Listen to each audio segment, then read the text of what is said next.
This is the legal sports betting loophole that the sportsbooks don't want you to know about. So it's no secret the sportsbooks don't want you to succeed, right? They don't want you taking money from them. But there is ways to actually take little bits of money from them time and time again. And that's what I'm going to explain to you guys in this video. So let's go ahead and start with the first thing. First thing that you need to focus on when it comes to that legal loophole that literally you can just print money, all right? You can print money, and I'm going to show you proof of that a little bit later in this video. But first thing you want to look for here is you want to focus and gravitate towards player props. So most people that bet on sports, they're always looking for who's going to win the game, okay? They're always looking for who's going to win the game. Is the total going to go over? Is it going to go under? Is the team going to beat the point on the spread? What's going to happen there? That's where they always focus. But player props is where the sports books can actually be vulnerable. Now, I know a lot of you have probably seen in the news lately that there's manipulation going on with player props in the NBA, and I'm sure it's in other sports as well, where if, I don't want to just throw it out there, but players are doing stuff they're not supposed to be doing, and they're getting caught up with their player props and other people betting on them, and insider trading pretty much is what it is. But that's where the sports books are vulnerable. They're not just vulnerable in that aspect, but they're also vulnerable for us, the players, the ones that want to bet on them. And the reason why is because there is a certain strategy within player props that you can exploit. And what that strategy is being able to identify the actual percent, right? So the actual percent of the event occurring that you can bet on within the player prop. Now the sportsbooks will go ahead and give you, like for an example, let's go ahead and let's throw an NBA prop up here. All right, let's say Giannis, his points total is 30 plus. Let's just say that for an example. His points total is 30 plus, and the line on that they're giving you is minus 150. Now what the sportsbook's telling you here is that right now, sportsbook's giving that a 60% probability of that event actually occurring, of him getting 30 points. All right, now where you can find the loophole within this is the actual percentage of him being able to surpass this 30 plus number, and like I said, the event actually occurring, because just because the odds are 60% doesn't mean that that's the actual percentage of this event occurring. Now some sportsbooks take this into account. That's why you'll see different numbers for odds all over each sportsbook. And what you have to do is you have to literally dive into which one makes the most sense. Now, which one makes the most sense correlating with this, if we go and look further into Giannis here for 30 plus, to see exactly what his actual percentage is, and I like to call it the true percentage, all right, TP, the true percentage of the event actually occurring. If we dive a little bit deeper into this, and you're able to see, all right, Giannis has a good matchup tonight, well, how did he fare against the similar defenses of who he's playing tonight? Because now you're pretty much putting a projection out there of how he does against a defense that he has already played. And it's similar to the defense that he's playing on that given night. Sportsbooks don't necessarily take that into account a lot of the times. All right, they take into account the overall because they'll use the averages, but not necessarily diving really deep into the matchup per se. All right, so let's say Giannis has a great matchup and his projection is to get over 30 plus points, and let's say the percentage of the event actually occurring is higher than 60%. All right, let's say it's actually 70%. So it's actually a 70% chance that he's going to get 30 plus in the matchup that he's doing on that night. And that's how you found the percentage of the event actually occurring. Now, when you put those two together, what do you get? You get a 10% edge there. And this is where the sportsbooks don't want you to know. They don't want you to know where the edge lies, because you can exploit that edge. And as long as you have a plus next to that edge, you can literally manipulate that over and over and over and over and stack money. All right? Now the odds might be a little bit high, because sometimes it might be minus 150, sometimes it might be minus 300, but it doesn't matter, because as long as you have that edge, you stack that long term, now you're producing results and you're taking money from them little bits at a time. Now, why did I say player props is the most important part here? Because, like I said, most people like to bet on teams, spreads, totals, all that. Well, here's the thing. When you're trying to bet on a team to win, so let's just say the Bucks, for example. Let's say the Bucks are minus 7, and they're going against, let's say they're going against the Wizards. You can't really get a true percent of that event occurring here from a team. Why? Because you have multiple players on the team that you would have to calculate the probability of them being able to score and mash that all together, not including people coming off the bench. It's nearly impossible to do without an AI system. You need a real AI system to implement into money lines, totals, spreads, to be able to take into account every single player and how they're going to play in the matchup that they're given on that night. Because it's very tough to just be able to longhand like we do with player props and be able to come up with a true percentage and give ourselves an edge. Okay, very hard. If you don't have the right prompt in AI to be able to use that, then you're not going to be able to find an edge for spreads, money lines, totals. It's just not going to happen. You can't longhand do it. Nobody out there could do that because you have to list each matchup. You literally have to list each matchup that each player has and include people off the bench. All right, and literally the sports that have more players like the NFL, college football, it's even worse because it's even hard to just match up 5 players in the NBA. Imagine the NFL when you're matching up, 11 players? I mean, when you're throwing 11 players out there now what happens? You got to match up all those guys and make sure they have a good matchup or whatnot, calculate that. It's nearly impossible. So, again, player props, first thing you want to focus on.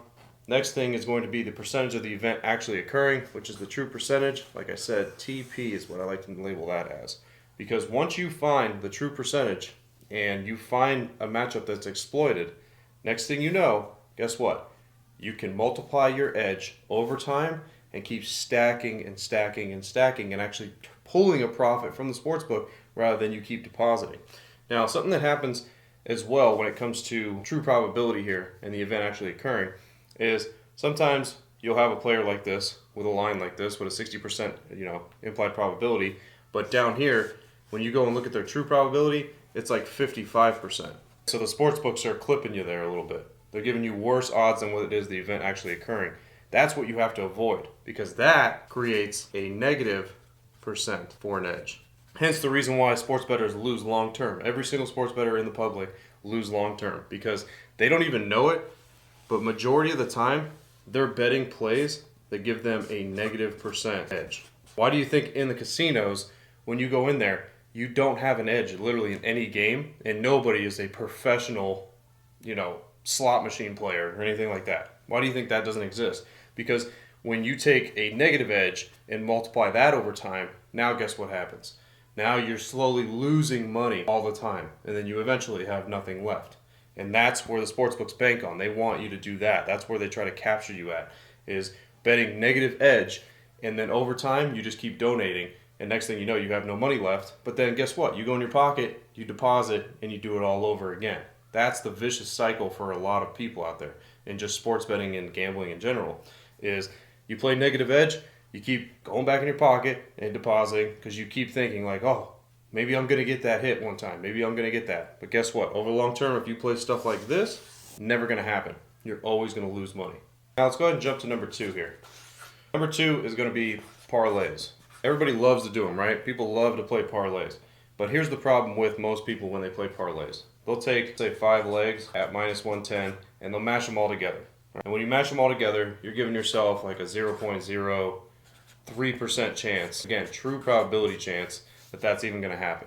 And what happens there? You mostly always lose, right? One leg keeps you from winning, and you most likely lose. That's just what happens. Now, parlays, when you look at the actual loophole that sportsbooks allow you to do now, they didn't allow you to do this a long time ago, but now they do, is what you could do is you can take player props and mash them together even for the same player. For like example, we were using Giannis. You could take Giannis 20 plus points and 7 plus rebounds, mash those two together where both of these have, a 95% chance, probably true probability chance of actually hitting. You mash those both together, yeah, your parlay is going to be probably like minus 250 or whatnot, but now you have a tremendous edge still with just that. You have a tremendous edge because now you're taking 2 plays that are 95% chance of happening and putting those together with a single player.